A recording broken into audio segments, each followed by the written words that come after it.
Jerremy Corbyn. Deputy Speaker, and I'm very pleased we're having this debate today, and I congratulate the member for Sunderland in getting this debate because it is well past time that we had it.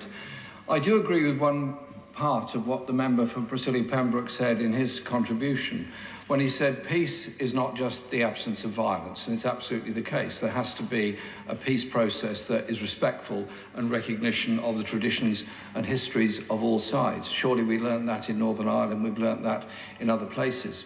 But if we continue with this narrative that somehow or other we can continue not recognising Palestine because the Palestinian leadership has not passed threshold X, threshold Y, threshold Z, jumped over this fence, that hurdle or the other, until they'll get recognition, whilst all the time accepting the recognition of Israel, it's simply not tenable, and it gives a message to the Palestinian people that we don't care, that we're not very interested, and that they will continue suffering under the occupation that they're under. And I think we need to have a sense of reality of what an occupation means. It means soldiers driving past your house every day. It means checkpoints. It means being taken into military custody if you're a young person on a demonstration. It means being in a prison in Israel. It means an inability to get to the medical treatment you need because there's a checkpoint that will stop you going anywhere. Now, many members that are in the House today have visited Israel and Palestine, and I've visited many times, and I've just watched the behaviour of soldiers at checkpoints, the humiliation of building workers waiting to go through a checkpoint to work, being told to wait for hours, being abused. They get that on the way to work, they get that on the way home.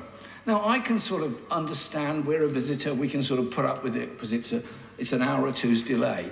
When it's all your life that you're being humiliated by occupying soldiers, people get angry as a result of it. And I think we should just think about the reality of what that means. And then the continuation, not just of settlements, but of house demolitions. House demolitions where Palestinian homes are demolished by the Israeli occupying forces in order to make way for some alleged security need. I remember very well the way in which the late wonderful Tom Herndl was shot dead in Rafah when he was trying to save children's lives as a house demolition went on. And those in Sheikh Jarrah now who've lived in those houses for 70 or 80 years are being removed by force. That is what the occupation actually means.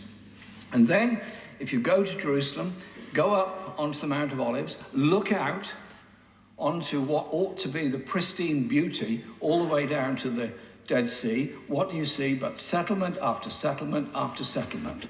Roads that are constructed between the settlements that Palestinians cannot go on, which is why the late Archbishop Desmond Tutu described it as an apartheid state, that you could not travel freely and easily on the same roads as the Israeli settlers. And those settlers that take the land and take the water and take the very lifeblood out of people's lives is something that I think we just have to understand.